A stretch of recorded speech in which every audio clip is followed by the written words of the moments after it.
दोस्तों, Shukla chemistry classes में आपका स्वागत है। आज हम लोग इस वीडियो में स्टीरियो केमिस्ट्री से पार्ट 2, जिसमें हम लोग रिलेटिव अर्थात डी और यल कॉन्फ़िगरेशन और एब्सोल्यूट कॉन्फ़िगरेशन, जिसमें आर और यस, आर का मतलब रेक्टस और सिनिस्टर मतलब क्लॉकवाइज एंटी क्लॉकवाइज नॉमेनक्लेचर, और रिलेटिव में डी और यल कॉन्फ़िगरेशन देखेंगे। चलिए प्रारंभ करते हैं रिलेटिव और एब्सोल्यूट कॉन्फ़िगरेशन स्टीरियो केमिस्ट्री का पार्ट 2। तो देखिए, पिछले वीडियो पे हम लोग बात किए थे कि जो इनांसियोमर होते हैं वो एक दूसरे के मिरर इमेज होते हैं, लेकिन एक दूसरे के सुपर इम्पोज नहीं होते हैं। और दूसरा जो डायस्टीरियोमर होते हैं वो एक दूसरे के मिरर इमेज तो नहीं होते, लेकिन एक दूसरे के सुपर इम्पोज होते हैं।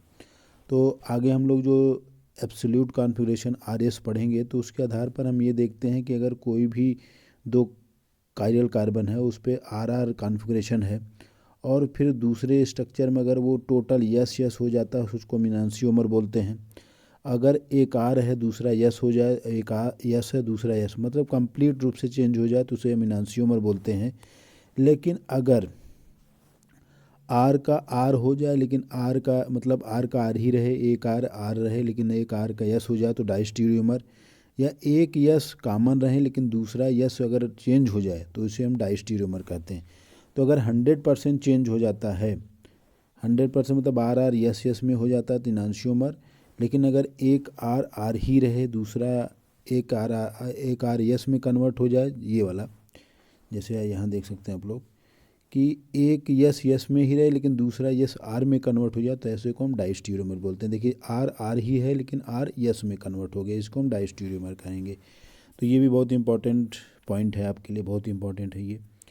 तो हम लोग अब स्पेसिफिकेशन ऑफ कॉन्फ़िगरेशन में रिलेटिव और एब्सोल्यूट पढ़ते हैं। तो देखिए, जो रिलेटिव होता है उसको डी और यल नॉमेनक्लेचर दिया गया है। तो रिलेटिव जो होता है किसी के रिस्पेक्ट में निकाला जाता है।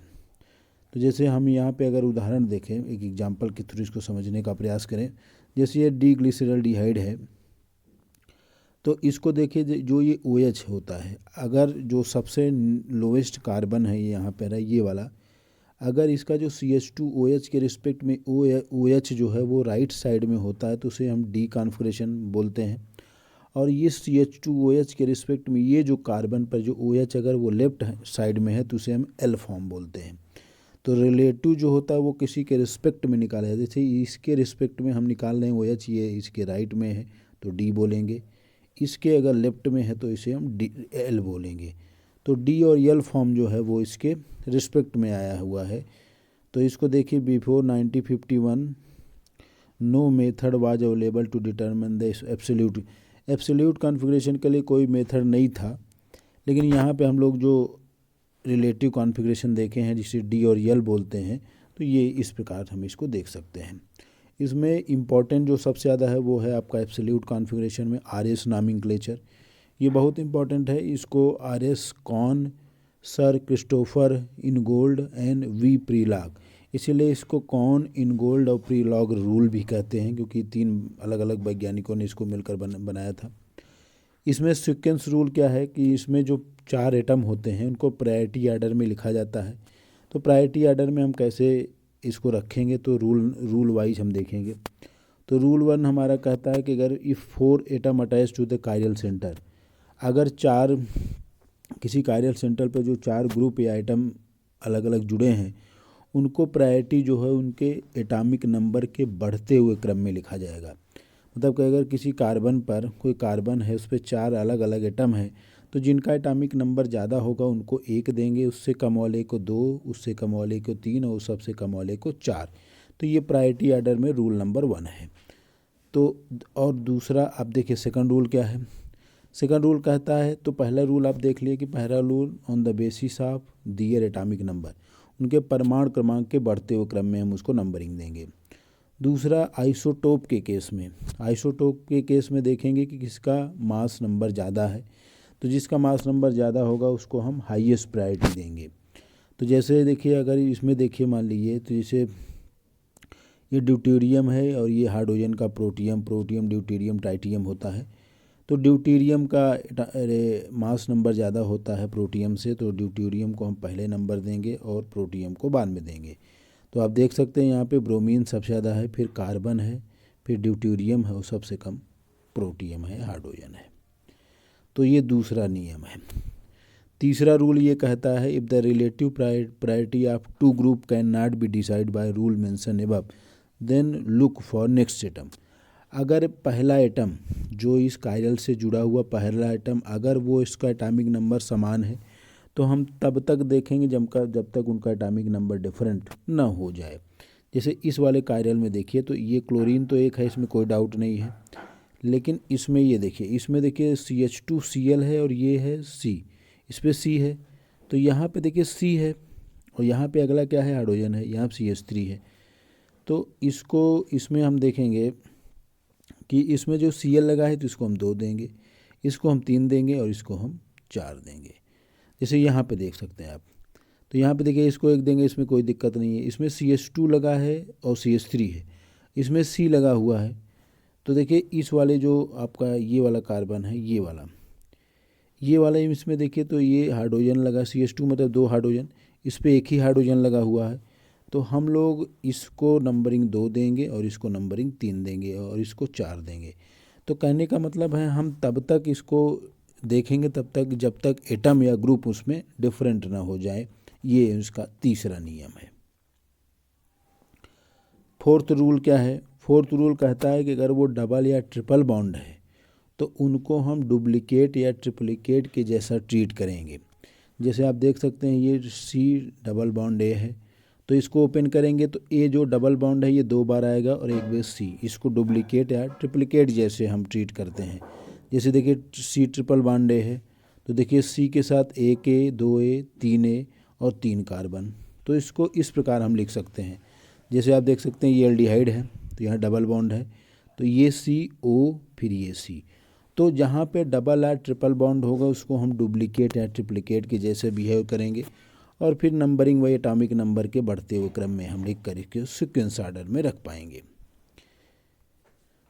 अब यहाँ पे हम लोग केस नंबर 1 देख रहे हैं कि अगर हमारा जो फ्लाइंग वेज फार्मूला होता है, ये आप देख सकते हैं, ये फ्लाइंग वेज फार्मूला है। फ्लाइंग वेज इसमें एक अबव द प्लेन और एक बिलो द प्लेन।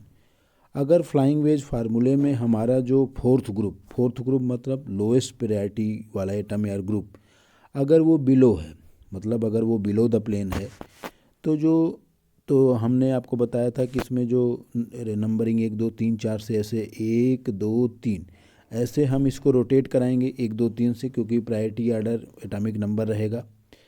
तो अगर ये हाईएस्ट प्रायोरिटी से लोएस्ट प्रायोरिटी में क्लॉकवाइज रोटेट करेगा तो इसे हम R बोलेंगे, और अगर ये हाईएस्ट से लोवेस्ट एंटी क्लॉकवाइज जाएगा तो यस बोलेंगे। कब? जब फोर्थ ग्रुप हमारा बिलो द प्लेन होगा। ये थोड़ा सा उल्टा नियम एक प्रकार से है। तो अब आप देखिए यहाँ पे नंबरिंग अगर देखिए तो एक इसको, दूसरा इसको, तीसरा इसको, चौथा इसको। तो चौथा जो हाइड्रोजन है लोएस्ट प्रायोरिटी है और ये बिलो द है। तो हमने कहा था कि 1 2 और 3 से हमें रोटेशन कराना है। तो 1 2 3 देखिए क्लॉकवाइज है और लोएस्ट प्रायोरिटी वाला बिलो द प्लेन है तो क्लॉकवाइज R ही रहेगा। आप देख सकते हैं, देखिए क्लॉकवाइज R और एंटी क्लॉकवाइज S। तो ये R है इसीलिए ये क्लॉकवाइज है इसीलिए R रहेगा, क्योंकि फोर्थ ग्रुप जो है लोएस्ट प्रायोरिटी वाला वो बिलो द प्लेन है। यहाँ पे देखिए नंबरिंग अगर देंगे तो 1 2 3 और 4, तो ये भी लोएस्ट प्रायोरिटी वाला बिलो द प्लेन है तो ये क्लॉकवाइज R रहेगा। लेकिन केस नंबर 2 कहता है कि अगर हमारा fourth group above the plane होगा, मतलब एबव द प्लेन होगा जिसको हमने वेज से रिप्रेजेंट किया था, आप लोगों को याद होगा। तो अगर वो एबव द प्लेन होगा तो क्लॉकवाइज हमारा यस होगा, उल्टा जस्ट उल्टा होगा, और एंटी क्लॉकवाइज R होगा। तो अगर वो बिलो द होगा तब तो clockwise R, anti clockwise yes, कोई डाउट नहीं है। लेकिन अगर fourth group above the plane होगा तो क्लॉकवाइज यस होगा और एंटी क्लॉकवाइज R होगा। ये उल्टा हो जाता है, ये आपको ध्यान देना है। तो जैसे देखिए 1 ब्रोमीन का एटॉमिक नंबर क्लोरीन से ज़्यादा होता है, 2, फिर ये 3 और फिर 4। तो हमने कहा 1 2 3, तो देखिए 1 2 3 ये क्लॉकवाइज है। और आपका जो चौथा वाला है, चौथा जो ग्रुप या एटम है, ये देखिए अबव द प्लेन है। तो अबव द प्लेन में 1 2 3 क्लॉकवाइज को हमने कहा यस होगा।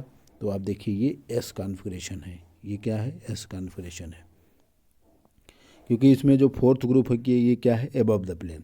तो तो एबव होगा तो जो नियम है उसके जस्ट उल्टा होगा, तो क्लॉकवाइज यस होगा और एंटी क्लॉकवाइज आर होगा। ये बात आपको ध्यान देना है।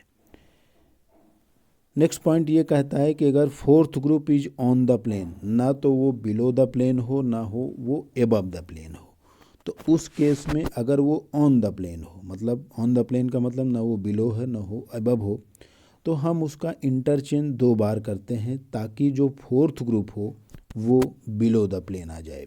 फिर से देखिए, अगर फोर्थ ग्रुप ना तो बिलो है ना तो एबव है, तो हम उसका 2 बार रोटेशन या इंटरचेंज करते हैं ताकि बिलो द प्लेन नीचे आ जाए। तो देखिए इसमें अगर ये देखिए जो एग्जांपल दिख रहा है, इसमें इसका देखिए ये रोटेशन फर्स्ट इंटरचेंज किया जा रहा है तो ये ऐसे हो जा रहा है। तो देखिए एच यहाँ आ जा रहा है और CH2 CH3 यहाँ आ जा रहा है, आप देख रहे हैं एक्सचेंज हो गया। और दूसरी बार इसको एक्सचेंज करें तो देखिए OH यहाँ आ गया और CH3, इंटरचेंज का मतलब अदला बदली, तो आप देखिए ये इंटरचेंज हो गया। तो अब आप देख रहे हैं कि जो लोएस्ट प्रायोरिटी वाला एटम है वो बिलो द प्लेन हो गया, तो बिलो द प्लेन होगा, एंटी क्लॉकवाइज जा रहा है। तो हमने कहा कि अगर चौथा ग्रुप जो लोएस्ट प्रायोरिटी अगर बिलो द प्लेन होगा तो एंटी क्लॉकवाइज एस ही रहेगा, तो इसका कॉन्फिगरेशन एस रहेगा। ठीक, मतलब अगर फोर्थ ग्रुप ना तो एबव है ना तो बिलो है, प्लेन में है, तो 2 बार हम इसका इंटरचेंज कराएंगे। तो आप देखिए यहाँ 2 बार इंटरचेंज हुआ है, ये देखिए फर्स्ट इंटरचेंज फिर सेकंड इंटरचेंज, इसका इंटरचेंज आपस में हुआ, इसका इंटरचेंज अगर तब कराएंगे जब तक बिलो आ जाए, बिलो आ गए उसके बाद एंटी क्लॉकवाइज यस हो जाता है। अब हम लोग फिशर प्रोजेक्शन में भी देख लेते हैं, फिशर प्रोजेक्शन में कैसे हम, तो देखिए ये जो होता है इसको बोलते हैं वर्टिकल लाइन और ये जो होता है इसको हॉरिजॉन्टल लाइन। तो केस नंबर 1 अगर हम फिशर में देखें तो अगर इसमें जो फोर्थ ग्रुप है अगर वो टॉप और बॉटम ऑफ वर्टिकल लाइन, मतलब अगर वो वर्टिकल लाइन में चाहे ये टॉप पे हो या बॉटम पे है, तो क्लॉकवाइज आर ही होगा और एंटी क्लॉकवाइज यस होगा, इसमें कोई डाउट नहीं है। फिर से देख लिए, अगर ये वर्टिकल पर है, चाहे टॉप हो चाहे बिलो हो या बॉटम पे हो, तो अगर लोएस्ट प्रायोरिटी टॉप पे हो या बॉटम पे हो तो क्लॉकवाइज जो है आर ही होगा और एंटी क्लॉकवाइज एस होगा। लेकिन जैसे यहाँ पे आप देख सकते हैं तो 1 2 3 और 4, मैंने कहा 1 2 3 देखना, 1 2 3 देखना आपको। तो ये देखिए जो लोएस्ट प्रायोरिटी वाला आइटम है वो आपका कहाँ पे है, वर्टिकल लाइन पे, तो ये एंटी क्लॉकवाइज यस ही रहेगा, इसमें कोई डाउट नहीं है। और इसमें देखिए 1 2 3, तो 1 2 3 देखिए क्लॉकवाइज है और लोएस्ट प्रायोरिटी वाला वर्टिकल पर है तो क्लॉकवाइज है तो आर ही रहेगा, इसमें कोई भी डाउट नहीं है। तो आर ही, ये आर है, ये एस है और ये आर है। लेकिन ये वाला जो केस नंबर 2 है ये थोड़ा उल्टा हो जाता है कि अगर हमारा फोर्थ ग्रुप या लोएस्ट प्रायोरिटी वाला एटम या ग्रुप आपका हॉरिजॉन्टल पर रहेगा, ये हॉरिजॉन्टल पर रहेगा, तो क्लॉकवाइज हमारा यस होगा और एंटी क्लॉकवाइज आर होगा, जस्ट उल्टा होगा, ये आपको ध्यान देना है। तो आप देख सकते हैं 1 2 3 और 4, 1 2 3 देखिए क्लॉकवाइज है, लेकिन हमारा जो लोएस्ट प्रायोरिटी वाला चौथा नंबर वाला, लोएस्ट प्रायोरिटी मतलब चौथे नंबर वाला, अगर वो हॉरिजॉन्टल पे है तो देखिए क्लॉकवाइज हमारा यस आ जाएगा क्योंकि जस्ट उल्टा होता है। इसमें देखिए तो 1 2 3, फिर देखिए 1 2 3, लेकिन लोएस्ट प्रायोरिटी वाला कहाँ पे है, हॉरिजॉन्टल पे, तो ये क्लॉकवाइज होना चाहिए था, लेकिन होता क्या है, एस, आप देख सकते हैं यस है ये। और इस अभी नेक्स्ट एग्जांपल 1 2 3, तो ये देखिए क्लॉकवाइज है, लोएस्ट प्रायोरिटी वाला हॉरिजॉन्टल पे है, क्लॉकवाइज में सही में आर होना चाहिए था लेकिन इसमें जस्ट उल्टा होता है तो ये एस कॉन्फ़िगरेशन हो गया। ऐसे ही ये भी एग्जांपल है 1 2 3 और 4, देखिए 1 2 3 एंटी क्लॉकवाइज होना चाहिए था यस, लेकिन लोएस्ट प्रायोरिटी वाला देखिए चौथा नंबर वाला कहाँ पे है, हॉरिजॉन्टल पे है, तो इसलिए ये उल्टा हो जाएगा आर। तो ये आपको इतने पॉइंट देखना है। तो आज हम लोगों ने इस वीडियो में स्टीरियोकेमिस्ट्री पार्ट 2 से रिलेटिव और एब्सोल्यूट कॉन्फ़िगरेशन पर चर्चा किया। ये बहुत इंपॉर्टेंट, एब्सोल्यूट RS बहुत इंपॉर्टेंट है।